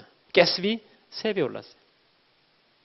저는 미국에서 4번 살아봤지만은 마지막 미국 갔을 때 완전 미국이 맛이 간 걸로 저는 기억이 납니다. 그때 10% 올라갔습니다. 그리고 오바마가 8년 임기를 마치고 백악관을 떠나는 날 캐피털 힐에서 이 취임식을 하고 거기서 바로 헬기를 타고 백악관을 한 바퀴 삥 돌고 캘리포니아로 돌아갔죠. 그날 미국의 실업률이 4.6%로 떨어졌습니다. 원래 미국은 4.6%가 정상이에요. 저는 오바마의 성공을 네 가지 숫자로 표현합니다. 10, 8, 6, 4.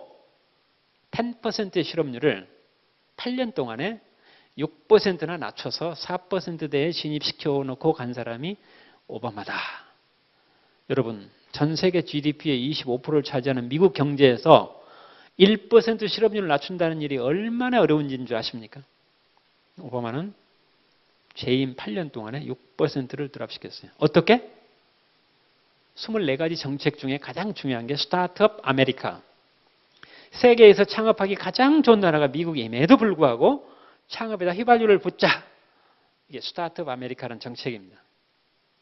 오바마가 미국의 CEO들을 15명을 불러서 디너를 대접합니다.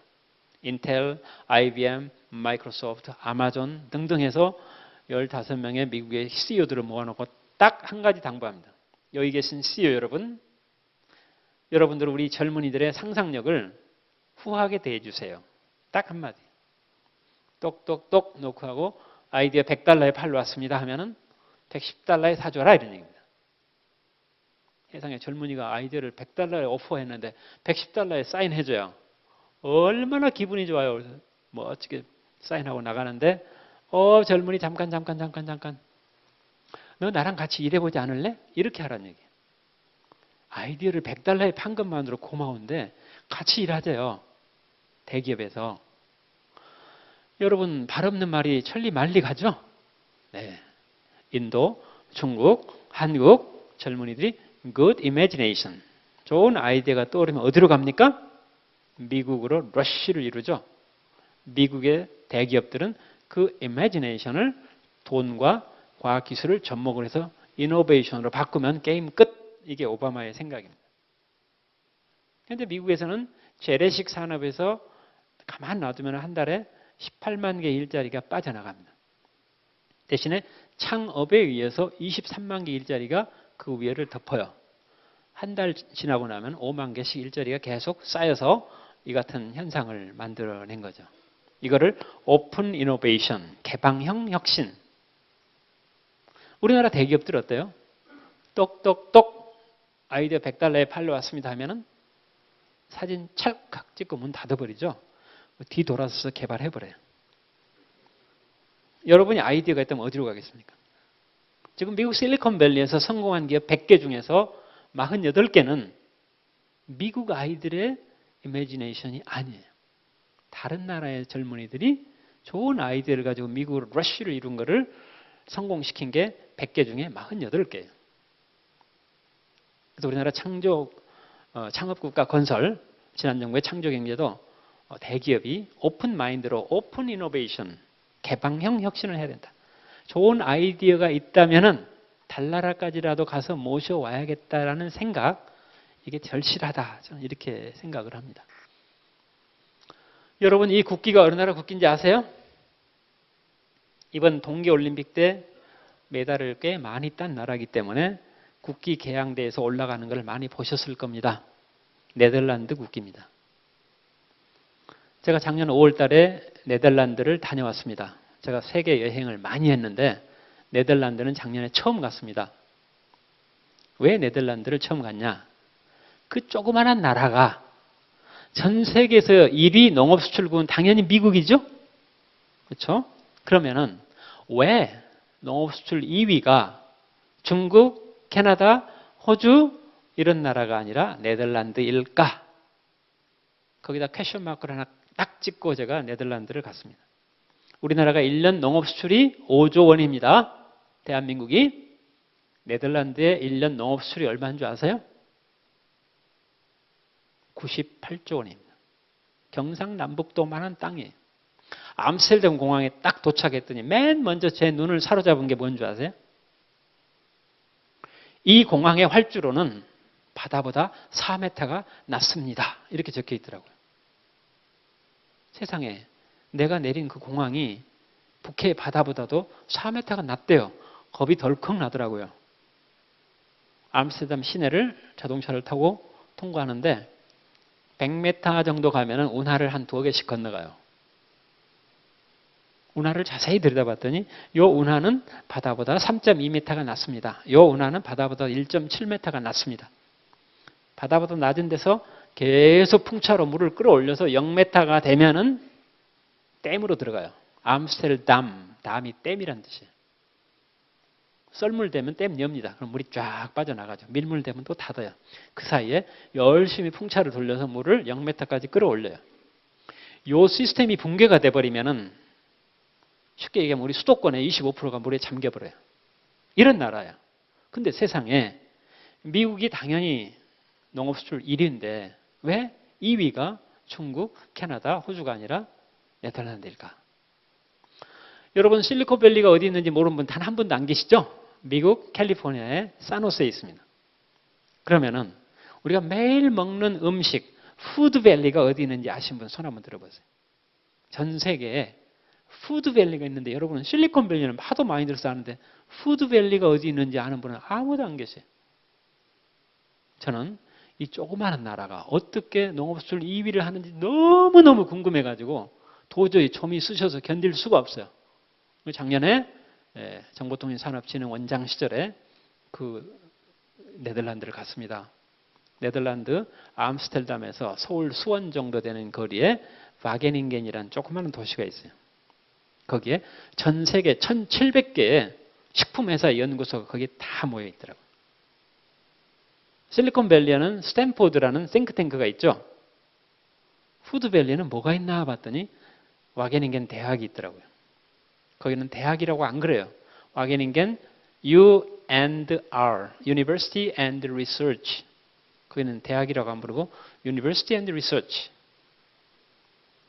세상에 그 와게닝겐 대학 하나가 1700개의 연구소를 뒤에서 싱크탱크로 버티고 있고 거기에서 모든 과학을 농업과 전부 접목을 했더니 우리나라에 25배나 되는 농업 수출을 하는 나라가 됐어요.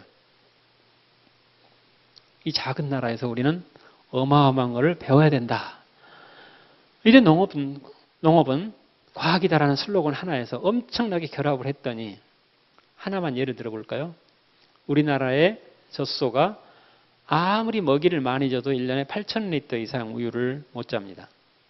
근데 웬일인지 이 젖소를 네덜란드로 딱 싣고 가는 순간 1년에 12,000리터를 짜기 시작합니다. 어떻게? 먹이는 똑같이 먹였는데 어떻게? 소의 네 다리와 목에다가 센서가 딱 부착이 돼요. 네덜란드 도착하면은.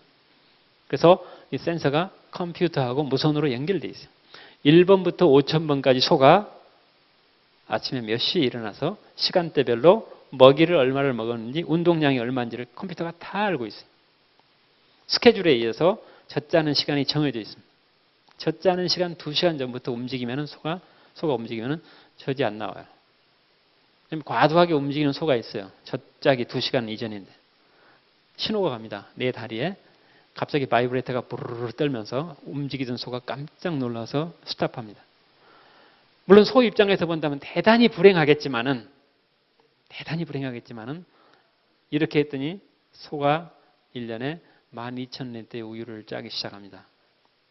하나의 예에 불과하고 모든 과학을 농업에다 접목했더니 경상남북도만한 땅에서 미국 다음으로 우리나라의 25배나 되는 농업 수출을 하더라.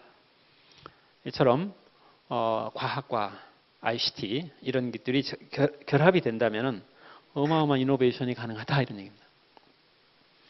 여러분 노키아라는 회사 들어보신 적 있으세요? 네.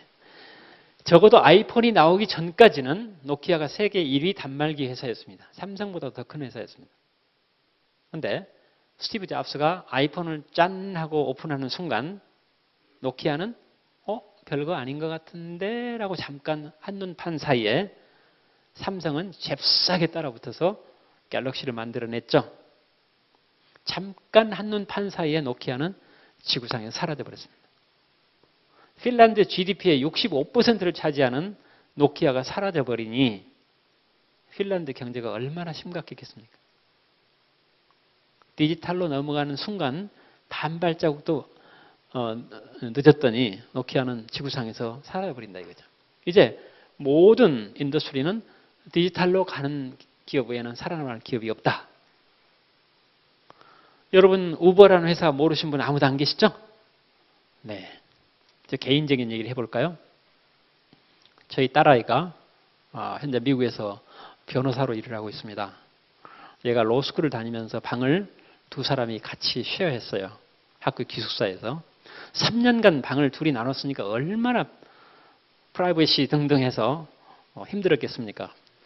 그래서 졸업하고 로펌에 딱 취직하더니 널찍한 아파트를 하나 구하고 나서 저한테 전화가 걸렸어요.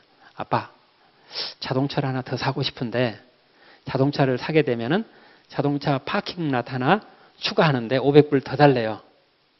자동차를 살까요 말까요? 저한테 전화가 걸려왔어요. 그래서 이렇게 답했습니다.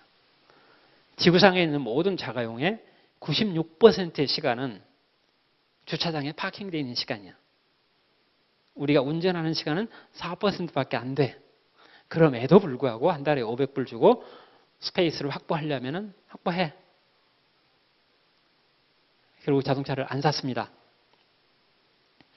우버의 생각은 바로 그겁니다. 세상에 지구상에 있는 모든 자동차의 평균 자가용의 96%는 주차장에 파킹되어 있음에도 불구하고 바보처럼 우리는 4천만 원, 5천만 원 주고 자동차를 오운해요. 소유해요. 얼마나 바보 같은 짓입니까? 물론 과거에는 부의 상징. 그럼 여러분 요즘 젊은이들이 자동차를 부의 상징으로 봅니까? 자동차가 자꾸 바뀌는데 색상도 다양한데 우버는 그 imagination. 아하, 바보처럼 자동차를 소유하려는 사람은 점점 줄어들 거야. 자동차를 필요로 하는 사람과 자동차에 여분 있는 사람을 연결해주는 플랫폼. 플랫폼이 소프트웨어 덩어리입니다. 이거 하나 가지면 되겠군. 그 이미지네이션을 플랫폼 만드는 걸 통해서 이노베이션으로 바꿨죠. 우버는 단 한 대의 자동차도 소유하고 있지 않습니다. 그러나 현재 우버의 기업 가치는 전 세계에서 자동차를 가장 많이 만들어내는 미국의 GM보다 더 커졌습니다. 얼마 전까지만 해도 기아 현대차를 합한 마켓 캡이 우버하고 같았는데 불과 2년 사이에 GM을 능가해버린 거예요. 이 회사도 원료 넣어서 제품 만드는 회사입니까? 이 회사는 간단한 이미지네이션을 거대한 혁신으로 만들었다. 아까 GE 비디오에 나왔죠. 이제 항공기 엔진을 만드는 게 아니라 엔진에다가 다양한 솔루션을 입혀서 이제는 서비스로 업그레이드 해버리는, 거기에는 소프트웨어라는 어마어마한 힘이 작동을 하고 있다 이런 얘기입니다. 아마 여기 계신 여자 교장 선생님들은 자라가 어떤 회사인지 잘 아실 겁니다. 세상에서 유행을 가장 짧은 시간에 퍼뜨리는 회사가 자라입니다. 자라는 앞으로 옷 안 만들겠다. 대신에 디자인만 팔겠다. 여러분이 자라에서 디자인을 선택한 다음에 여러분 신체 치수를 집어넣으면은 앞으로 자라가 만들 전 세계 3,000개의 3D 프린팅 공장에서 가장 가까운 공장에서 여러분한테 3시간 안에 배달해 주겠다. 자라의 생각입니다. 이쯤에서 여러분 앞에 자동차 한 대를 제가 끌고 왔습니다. 자, 이 자동차의 속도는 뭐가 결정할까요? 우선 엔진 튼튼해야 되겠죠? 네, 당연한 얘기입니다. 자, 엔진 튼튼하면 답니까? 차가 너무 무거운데. 차가 가벼워야 됩니다. 자, 이 두 개면 답니까? 타이어에 바람이 빠져 있는데. 타이어에 바람이 빵빵해야 됩니다. 자, 이 세 개면 답니까? 로드 컨디션이 엉망인데. 길이 잘 닦여야 됩니다. 이 네 개면 답니까? 신호체계가 물 흐르듯이 연결되지 않고 있는데. 신호체계가 물 흐르듯 연결돼야 됩니다. 자, 여기서 문제는 이 자동차의 속도가 이 5개 합이라면 얼마나 좋을까? 근데 불행하게도 이 자동차의 속도는 이 5개의 곱입니다. 4개가 1이고 하나가 제로이면 자동차의 속도는 제로죠. 다 튼튼한데 타이어에 바람이 빠져 있어요. 속도 납니까? 차라리 4개가 1이고 하나가 제로인 것보다는 차라리 5개 다가 0.5인 게 훨씬 나아요. 여러분이 안고 있는 여러 가지 문제, 우리 국가, 사회가 안고 있는 모든 문제는 엔진 하나만 가지고 해결되는 게 없습니다. 이 5가지가 well harmonized, 잘 협동을 했을 때 속도가 나는 거다. 창조경제 또는 뭐 4차 산업혁명 이런 것들을 예로 들어본다면 속도를 높이는 것 대단히 중요하죠. 이거를 자동차의 요소로 분해해 본다면 역시 창의적인 교육이라는 타이어의 압력이 빵빵해야 될 거다. 개방형 혁신, 아까 오픈 이노베이션이라는 거, 융합적인 사고, 금융, 파이낸싱도 대단히 중요하다. 우리나라가 아파트 하나 담보로 잡고 5억 빌리는 거는 세계에서 가장 빨리 하는 나라예요. 그런데 우리나라가 좋은 특허나 좋은 소프트웨어를 하나 담보로 잡고 단 1억이라도 빌려주는 금융이 있습니까? 이런 금융이 없는 상태에서 4차 산업혁명이 속도가 날까요? 안 납니다. 그래서 여기 나와 있는 6가지 요소가 얼마나 하모니를 잘 이루느냐. 그중에 1번으로 나와 있는 것이 창의적인 교육. imagination이라는 건 아이들이 크리에이티브 했을 때 imagination 나오지 않습니까? 그래서 이 요소들의 합이 대단히 중요하다. 아울러서 여러 가지 제도들이 인재 육성, 지금 우리가 하는 것들이 주제가 그거죠. 글로벌리 상업 생태계 조성, 금융, 여러 가지 에코시스템, 여러 가지가 많은데 저는 딱 한 가지만 설명하겠습니다. 글로벌 창업 생태계 조성 밑에 있는 Free Startup Agreement라는 조그마한 키워드가 여기 하나 나와 있죠. 여러분 FTA 들어보셨죠? 이 방에서 FTA 모르시는 분은 아무도 안 계십니다. Free Trade Agreement. A 나라에서 만들어진 물건이 B 나라로 넘어가는데 문턱이 너무 높다. 문턱을 낮추자. 이게 FTA죠. 이거는 20세기에 만들어졌습니다. 저는 21세기에 FSA, Free Startup Agreement. A 나라의 기술과 B 나라의 자본과 C 나라의 특허를 잘 결합해서 벤처를 만드는 것, 거기에 국가 간의 장벽이 높아서는 안 되겠다 해서 FSA. 제가 UN, 그다음에 다보스 포럼 이쪽에다가 페이퍼를 만들어서 앞으로 FTA 그만하고 FSA를 본격적으로 합시다 라는 페이퍼를 만들어서 그쪽에다가 돌릴 생각입니다. 앞으로 몇 년 후에 FTA가 아니라 FSA라는 얘기가 전 세계에서 회자되거든. 아, 그때 그 키 조그만한 그분이 하던 얘기가 바로 이거였군. 여러분이 그렇게 리마인드 하시기 바랍니다. 이쯤에서 이제 마무리를 할까 합니다. 제가 오늘 이스라엘 얘기를 많이 했죠. 제가 2005년에 그 당시에 KT에서 제가 R&D 담당 총괄 부사장을 하고 있을 때 2005년에 이스라엘에서 손님이 한 분 우리나라에 왔습니다. 그 당시에 부수상,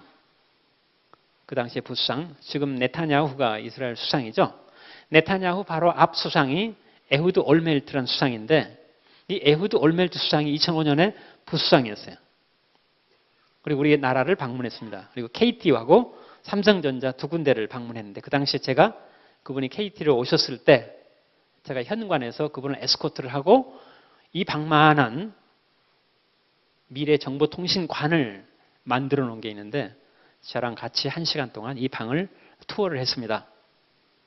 그리고 그분이 이스라엘로 돌아가면서 투어해줘서 고맙다 하면서 저를 이스라엘로 2005년에 초청해서 그 당시에 제가 2005년에 이스라엘을 열흘간 다녀왔습니다.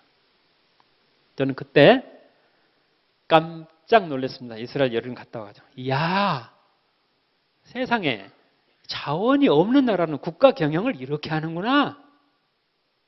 우리는 미국, 일본, 독일 이런 나라만 들여다봤는데 세상에 이렇게 작은 나라, 자원이라고는 이만큼도 없는 나라가 세상을 리드하는 나라로 바뀌었는데 자원이 없는 나라는 이렇게 국가 경영을 잘하는구나. 너무너무 제가 충격을 받았습니다. 그리고 KT 다 마치고 마지막 부회장 마치고 2009년에 대개 임원하다 보면은 나갈 때 자회사 사장을 한번 하고 나가죠. 저는 자회사 사장 안 가겠다. 그 대신에 세계에서 노벨상을 가장 많이 배출한 미국 벨 연구소로 한 2년간 공부를 하러 가야겠다 해서 미국 벨 연구소로 갔습니다. 그 벨 연구소 도착한 날이 2009년 크리스마스 다음 날입니다. 근데 그날 존 F 케네디 공항에서 제가 월스트리트 저널을 딱 하나 샀는데, 그날 월스트리트 저널은 매일 책이 한 권씩 소개가 돼요. 근데 운명적으로 월스트리트 저널을 딱 뽑았는데 그날 소개된 책이 21세기 이스라엘의 경제 기적을 다룬 책, 스타트업 네이션 이렇게 적혀 있더라고요, 영어로. 그래서 그 전에 이스라엘을 갔다 온 경험이 있기 때문에 바로 그 책을 샀습니다. 그래서 막 넘겨봤더니 5년 전에 이스라엘을 갔던 생각이 나는 겁니다. 아하, 이스라엘이 정말 이 책을 읽어보니까 이런 국가 경영을 했군. 그래서 제가 바로 출판사에다 이메일을 보냈어요. 가슴이 뛰어서 이 책을 내가 번역을 해야 되겠다. 이메일을 보냈는데 8분 만에 답이 왔어요. 그래서 제가 번역을 했습니다. 스타트업 네이션을 우리말로 창업국가. 그것 때문에 제가 페레스 대통령을 만나곤 했습니다만은, 페레스 대통령을 그때 이제 만나게 되는 계기가 됐고, 그 다음에 그 책을 통해서 우리나라가 이제 아까 X축을 Y축으로 바꾸자라는 그런 캠페인이 일어나기 시작했기 때문에 저는 굉장히 보람 있게 생각합니다. 그 책을 번역할 때 이 단어가 100번도 더 나와요. 그 책에. 발음하기 힘들죠? 앞에 C가 묵음이에요. 그럼 발음이 어떻게 됩니까? 후츠파 이렇게 발음이 되죠. 후츠파. 근데 이게 히브리어이기 때문에 영어 사전에 안 나와 있어요. 그래서 저는 문맥상으로 봤을 때 위아래 없이 뻔뻔하고 당돌하게 대드는 문화 이렇게 해석이 되더라고요. 그래서 제가 이스라엘에 있는 원저자를 미국 뉴욕으로 올 기회가 있으면 연락하라 했으니 왔더라고요. 그 식당에서 둘이 점심 식사하면서 도대체 후츠파가 뭐니? 라고 물어봤어요. 둘이 식사하면서. 그래서 그 친구가 한 얘기를 제가 냅킨에다 막 적은 게 이겁니다. 아하, 후츠파 안에는 이런 7가지 의미가 담겨 있어. 여러분, 우리나라 국민성 하면 빨리빨리죠? 유대인의 국민성 하면 후츠파예요. 그러니까 후츠파는 유대인의 국민성. 이 후츠파 정신 때문에 유대인들이 굉장히 챌린지해서 거대한 이노베이션을 만드는 거란다. 이런 얘기. 여러분 이거 아세요? 학교에 계시니까. 우리나라 국민들의 평균 IQ가 얼마일까? 영국 런던에서 every year 발표합니다. 우리나라가 107, 106 그 사이 왔다 갔다 합니다. 전 세계 탑 랭킹입니다. 한국, 일본, 싱가포르, 홍콩 이 나라가 106 아니면 107 왔다 갔다 해요. 탑 랭킹이에요. 전 세계에서 국민 평균 IQ가 3자리 이상인 나라가 13개 나라가 있더라고요. 근데 우리나라하고 일본, 싱가포르, 홍콩이 106, 7로 가장 높고요. 그러면 전 세계 노벨상에 22%를 차지했던 유대인들, 이스라엘 포함해서 의 평균 IQ가 얼마인가 봤더니 전 우리보다 한 20, 30 높은 줄 알았거든요. 놀랍게도 96. IQ 2자리 나라예요. 우리는 106. 총알로 따지면 우리는 106mm 총알이고 유대인들은 96mm 총알입니다. 근데 왜 전 세계 유대인 다 합쳐봐야 1,500만 밖에 안 되는데 서울 수도권 인구에서 서울, 경기, 인천에서 서울 인구를 빼야 경기, 인천 인구가 전 세계 유대인인데 세상에 어떻게 노벨상의 22%를 가져갔지? 제가 얘기한 게 거짓이 아니고 참이라면은 여기 계신 선생님 여러분들은 오래전부터 그 궁금증을 해소를 해야 돼요. 저는 IQ 때문인 줄 알았어요. 근데 IQ가 아니에요. 그럼 뭐 때문일까? 당연히 궁금해지잖아요. 저는 스타트업 네이션이라는 책을 번역하면서 아하, 바로 이것 때문이었구나. 그 단어가 이 단어입니다. 후츠파. 아, 이 나라의 국민성 때문이었구나. 우리나라 국민성 빨리빨리. 유대인의 국민성 후츠파. 원저자가 후츠파 안에 7가지의 요소가 담겨 있는데 이 7가지가 창의력을 북돋아 주는 건지 창의력을 억누르는 건지 한번 들어봐라. 밥 먹으면서 2시간 동안 저한테 한 얘기를 적어봤습니다. 내용을 보면 별것도 아닌데 자세히 들여다보면 우리나라 국민들이 갖고 있는 게 단 한 개도 없어요. 우리 아이들이 갖고 있는 게 단 한 개도 없어요. 궁금하시죠? 네. 자, 1번 7개니까 빨주, 노초, 파남보, 빨. 인포멀리티라고 되어 있죠? 저는 이걸 형식, 타파. 지금부터 한 얘기는 제 얘기가 아닙니다. 창업국가라는 책에 나와 있는 얘기를 제가 그대로 여러분께 얘기합니다. 군대에서 미팅을 하는데 장군이 전화를 받다가 회의장에 늦게 도착했어요. 회의장에 한 자리가 비었어요. 장군이 거기에 앉았어요. 바로 옆에 커피포트가 있어요. 그러면 회의 끝날 때까지 커피 서빙은 장군의 몫이에요. 얼마나 인포멀한 사회입니까? 이스라엘 히브리어에는 excuse me란 단어가 없어요. 실례합니다라는 단어가 없는 특이한 언어 구조예요. 위아래가 없다 해도 과언이 아닙니다. 그 정도로 인포멀해요.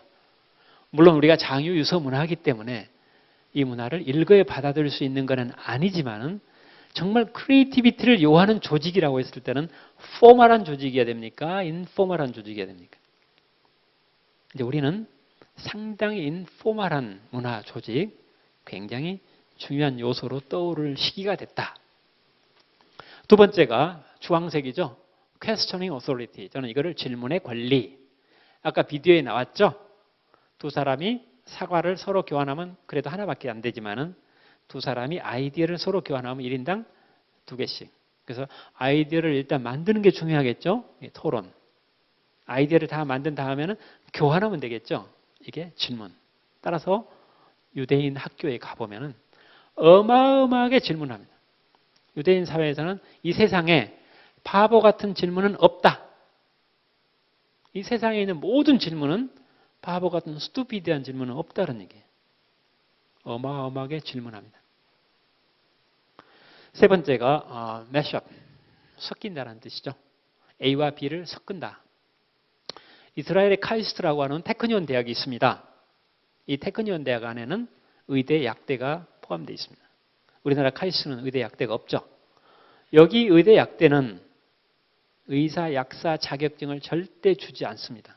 그런 교육을 안 시켜요. 오로지 메디컬 사이언스, 파마세틱 사이언스만 가르쳐요. 그래 놨더니 공과대학 안에 의학, 약학, 순수 사이언스를 섞어 놨더니 미국이 이스라엘보다도 의과대학 수가 30배나 많은데도 미국에는 의과대학이 이스라엘에 있는 테크니온 대학 하나를 당해내지를 못해요. 단순히 섞어놨다는 이유 하나로. 우리나라 의대 졸업생의 97%가 의사의 길로 갑니다. 사이언스를 하는 아이들은 3%도 안 됩니다. 섞인다라는 것이 대단히 중요하다. 네 번째가 리스크 테이킹. 저는 이거를 위험 감수. 이 나라는 CEO가 팀장한테 미션을 줄 때 너 이 프로젝트 언제까지야? 실패하면 뭐가지야? 이스라엘은 CEO가 팀장한테 미션을 줄 때 둘이 머리를 맞대고 내고를 합니다. 이 프로젝트 반드시 성공해야 되는데 요 세 가지 이유 때문에 한 20% 정도는 실패 가능성이 있겠지? CEO가 팀장한테 먼저 실패 가능성을 얘기를 해요. 팀장은 이 프로젝트 성공해야 되는데 한번 과감하게 도전해보고 싶은데 실패하면 뭐가지니까 에이 안 해가 아니라 20% 실패를 언급해줬기 때문에 과감하게 대시하는 힘을 갖게 되는 거죠. 다음 다섯 번째가 미션 오리엔테이션. 이거는 목표 지향. 이 나라는 명령이 내려가면은 이것 때문에 안 됩니다라는 리포트를 절대 못하게 되어 있습니다. 대신에 이런 조건이 돼야 가능합니다라는 리포트는 anytime okay. 그러나 명령이 내려가는데 이것 때문에 안 됩니다라는 리포트는 절대 못하게 돼요. 미션 오리엔테이션, 목표 지향. 그다음 여섯 번째가 tenacity, 끈질김. 끈질김 하나는 우리하고 좀 연관이 있는 것 같아요. 근데 마지막으로 제일 중요한 게 learning from failure. 실패로부터의 교훈. 저는 이렇게 표현합니다. 이 나라는 실패를 하게 되면 반드시 저울에다 올립니다. 근데 저울이 눈금이 딱 두 개밖에 없어요. failure, constructive failure. 만약에 눈금이 constructive failure로 딱 올라가는 순간 바로 훈장으로 바꿔져 버려요. 실패했지만은 이게 건설적인 실패였군. 이거는 금방 훈장으로 바꿔져 버려요. 요 7가지가 똘똘똘똘똘 뭉쳐서 후츠파 이렇게 얘기를 하더라고요. 이거는 제 얘기가 아니라 스타트업 네이션이라는 책을 쓴 저자가 저한테 직접 해준 내용입니다. 그래서 제가 오늘 여러분께 강의하는 내용의 약 75%는 5년 전에 삼성그룹 사장단 회의에서 제가 강연한 내용입니다. 삼성그룹은 매주 수요일마다 사장단 회의를 하죠. 근데 그 회사의 특징은 아침에 사장단 회의를 하기 1시간 전에 반드시 외부 특강을 하고 사장단 회의를 합니다. 그때 제가 삼성그룹 가서 삼성그룹이 X축은 세계 넘버원인지 잘 알고 있다. 근데 삼성이 Y축으로 가려면은 이 7가지 중에서 미니멈 4가지 이상을 가져야 될 거다. 그렇지 않고 삼성은 X축 절대 못 간다. Y축. 약을 올려놨어요. 그 해 1년 내내 이스라엘의 전문가들을 불러다가 임원들 전체를 이 7가지 후츠파에 대한 전문가적인 교육을 시키는 것을 제가 봤습니다. 물론 지금은 최순실 건 때문에 삼성그룹 사장단 회의가 현재는 스탑돼 있죠. 어쨌든 이 7가지 요소를 우리 아이들이 가져야 돼요. 근데 만만치가 않아요. 7가지 들여다보면은 만만치가 않아요. 근데 7가지는 누가 하느냐? 사병이 할 수 있습니까? 7가지는 장군이 익스큐즈 해줘야 됩니다. 사병이 어떻게 인포멀하게 합니까? 장군이 익스큐즈 해줘야 인포멀하죠. 이 5가지는 아이가 할 수 있는 일입니까? 부모가 익스큐즈 해줘야 돼요. 이 7가지는 학생이 할 수 있는 일입니까? 선생님이 익스큐즈 해줘야 돼요. 사회에 리딩 그룹에 있는 사람들이 익스큐즈 해줘야 팔로우 하는 그룹들이 이 7가지 정신을 가질 수 있다. 저는 이렇게 장담합니다.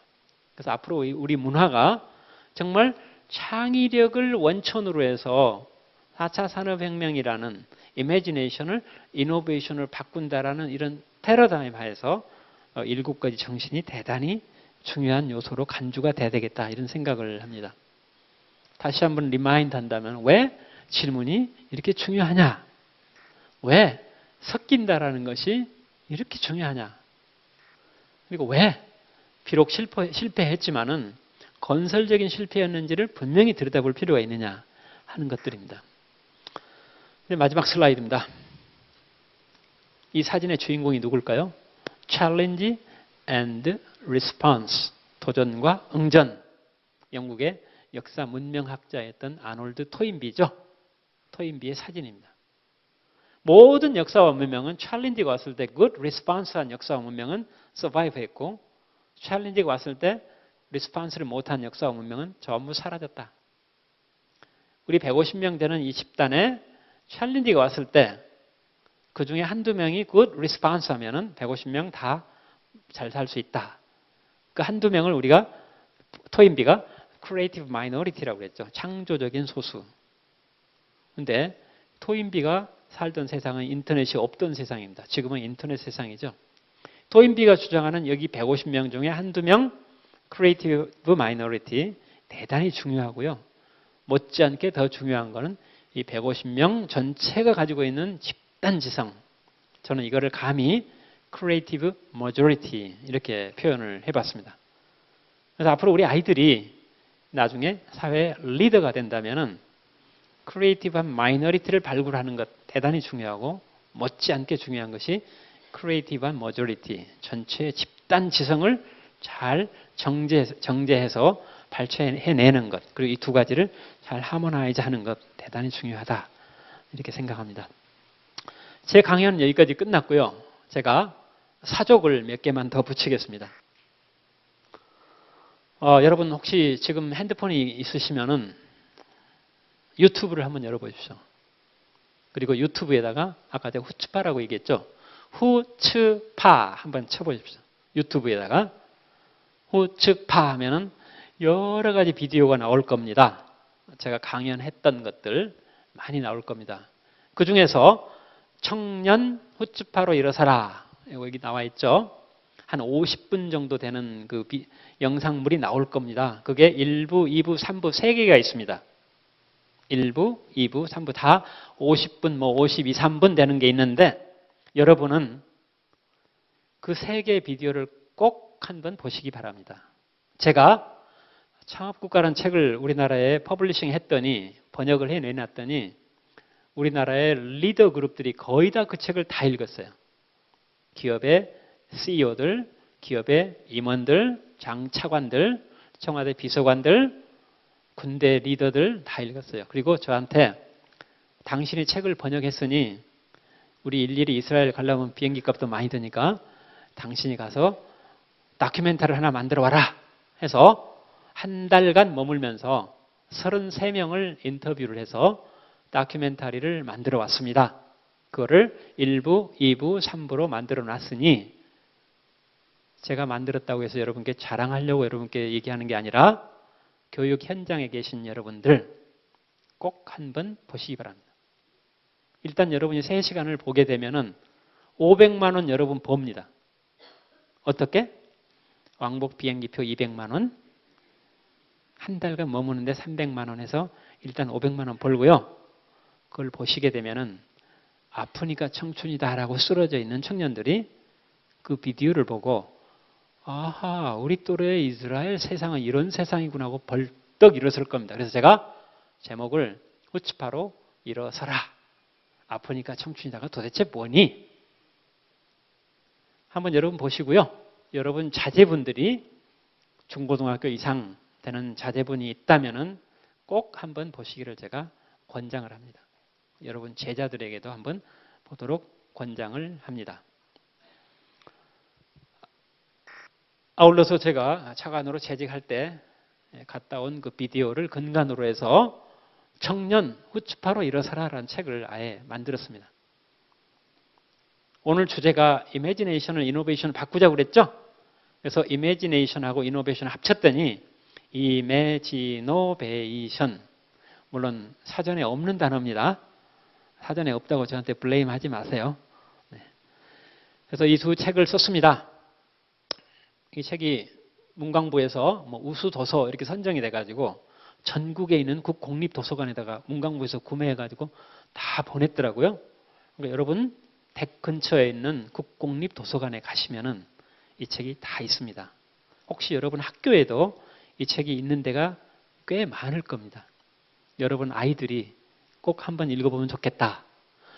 이 책을 출간을 하면은 저자한테 수익금이 오죠? 네, 많이 오고 있습니다. 수익금 전체를 청년 창업가 정신재단에다가 제가 다 보내고 있습니다.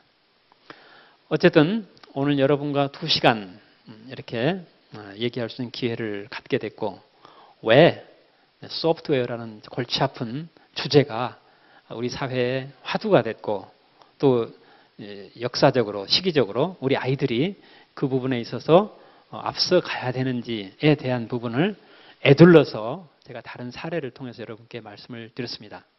여기 계신 여러분들은 학교를 리드하는 위치에 있는 교장 선생님들 레벨 이상이기 때문에 여러분들의 철학과 생각, 이걸 확실하게 여러분이 이 자리를 통해서 각오를 다진 다음에 여러분의 조직 안에 있는 분들이 정말 열심히 신나게 일할 수 있도록 여러분들이 뒤에서 후츠파 정신으로 서포트를 한다면은 훨씬 스피드업 하지 않을까. 물론 초기 단계이기 때문에 정말 소프트 랜딩 한다는 게 쉽지는 않겠지만은 역시 여기 계신 여러 리더, 교장 선생님들의 생각과 철학과 방향이 확고하다면은 비록 생각보다 늦었지만은 우리가 앞서갈 수 있지 않을까 이렇게 생각합니다.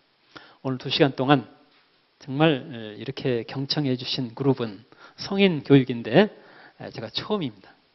다시 한번 여러분께 감사하다는 말씀드리고 강연한 저로서도 굉장히 보람 있게 생각하면서 내려가겠습니다. 여러분 경청해 주셔서 감사합니다.